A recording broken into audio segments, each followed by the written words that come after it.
거예요. 그 다음 에너지에 대해서 형평성에 대해서 말씀을 드리면요. 이게 특히 원자력이 중심이 된 사회는 이렇게 형평성이 저해되는 일이 굉장히 많습니다. 왜냐면 대규모의 발전소를 소수로 몇 개를 지어놓고 거기서 이제 발전을 해갖고는 전력 수요지까지 이렇게 옮겨오는 거예요.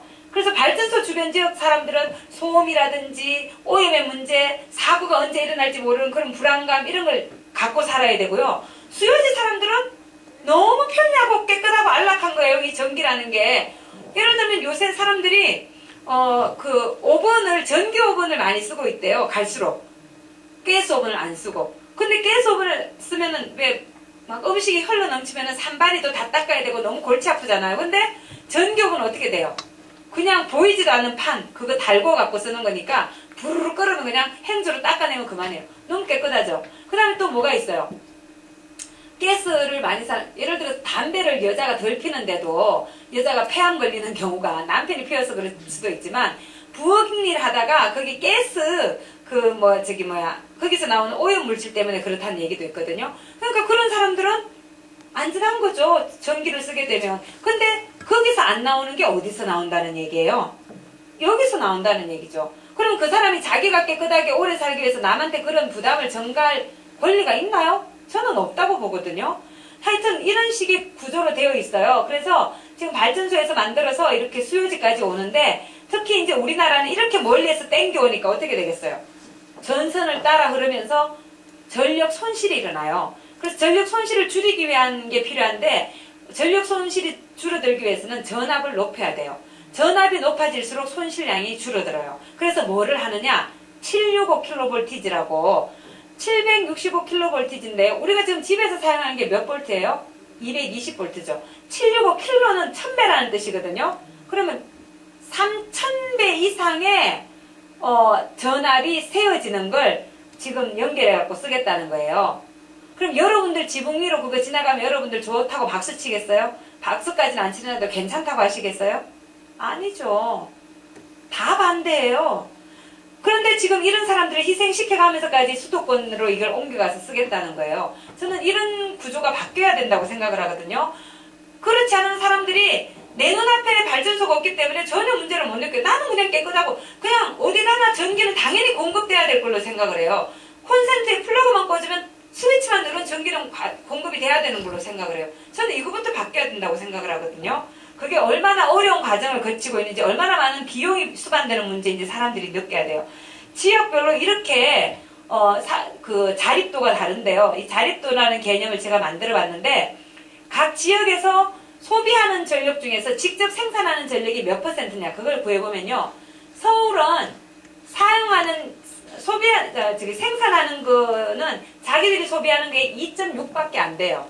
나머지 97.4%를 다 외부에서 가져와요. 부산은 쓰는 게 100이에요. 2배를 생산하는 거예요. 그 부산시가 그런 건 아니고요. 기장 때문에. 이렇게 쭉 되는 거예요. 특히 광역시는 거의 설비를 가지고 있잖아요. 인천 높잖아요. 2배 이상이죠. 인천은 그럼 인천시에서 하느냐? 아니요. 어디에서? 영흥도라는 섬에다가 화력발전소 중에서 제일 큰 규모로 지금 4개인가를 지어갖고 그걸 돌는데 앞으로 8개까지 짓겠다 그러거든요. 그래서 이 영흥도에 발전소 들었을 때 제일 반대했던 사람은 또 인천 사람들이었어요. 왜? 발전소에서 이게 유연탄 화력이에요. 그래서 대기오염 물질이 굉장히 많이 발생을 하는데 이게 바람 불면 인천으로 날아가거든요. 그래서 하여튼 그런 문제가 있어요. 그래서 지금 지자체별로 이제 전력을 어디에서 많이 쓰고 있느냐를 보면요. 서울은 산업시설이 거의 없어요. 서울은. 올림픽 하고 이러면서 옛날에는 공장 이러면 다 도시에 있고 서울에서는 특히 어디가 유명했어요? 구로공단 이런 데 유명했잖아요. 근데 올림픽 하면서 이 산업시설을 다 밖으로 내보내서 서울은 산업시설이 거의 차지하는 비중이 별로 없어요. 대부분 가정하고 상업했었어요. 반면에 경기도는 산업이 이렇게 많이 쓰죠. 가정상업도 많이 쓰죠. 지자체 중에서 여기가 사용도 많이 하죠. 제일 1등이에요. 근데 부산은 어디에서 합니까?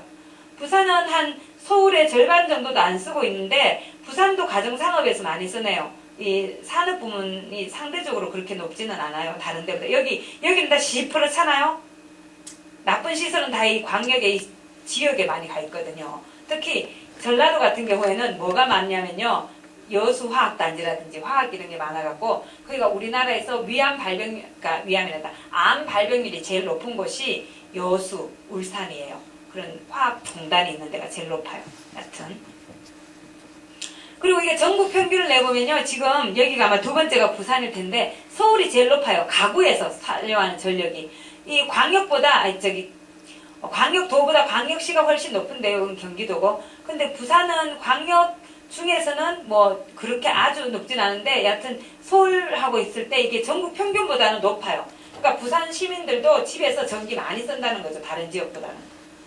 그 다음에 이제 소득과 에너지 빈곤은 뭐냐면요.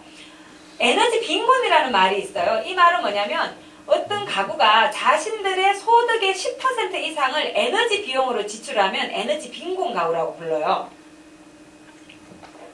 우리나라를 보면 소비를 4분의 1로 나눴을 때 1분의 2는 다 에너지 빈곤 가구예요.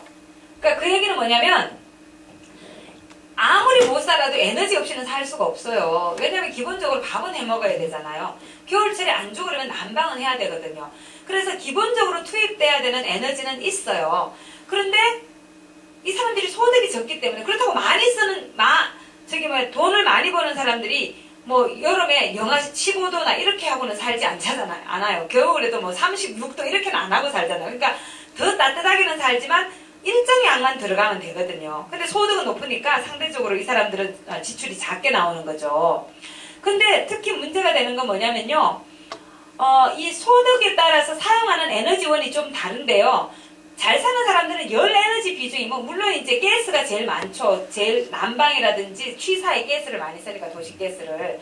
근데 여기도 이제 도시가스는 좀 써요. 딴 거보다는. 근데 이거보다 낮은 이유는 뭐냐면 도시가스는 뭐가 있어야 사용이 가능해요? 파이프라인이 깔려 있어야 되거든요. 근데 도시 같은 경우에 뭐 많이 깔려 있긴 하지만 아주 못 사는 사람들이 사는 달동네라든지 농촌 지역은 깔 수가 없어요. 돈이 워낙 많이 드니까. 그런데 지금 그래서 상대적으로 더 적죠. 여기는 아파트에 주로 살고 여기는 연립이라든지 이런 데서 많이 살아요. 다가구 주택에. 근데 특히 차이가 나는 게 열 에너지예요. 열 에너지는 지역 난방 이런 거잖아요. 지역 난방은 싸요. 딴 난방비보다. 근데 잘 사는 사람들은 지역 난방으로 오히려 더 싼 에너지를 쓰고 가난한 사람들은 대신에 잘 사는 사람보다 뭐를 훨씬 많이 쓰냐면 석유를 많이 써요. 왜냐면 파이프라인이 안 깔려 있으니까 등유를 갖다가 이제 떼거든요. 그런데 이 사람들은 등유가 훨씬 비싼 거예요. 그리고 가장 많이 올랐어요. 가난한 사람들일수록 많이 쓰는 등유가 제일 비싼 거예요. 그러니까 이 사람들이 더 많이 지출할 수밖에 없는 거죠. 그래서 이런 문제를 해결하기 위해서 이제 우리가 어떻게 해야 될 것인가가 이제 과제가 되는데 그렇다고 해서 에너지를 계속 더 많이 투입하는 방식으로 가야 되느냐? 그거는 바람직하지 않아요. 왜냐면 우리가 원하는 건 에너지가 아니고 에너지가 주는 서비스거든요.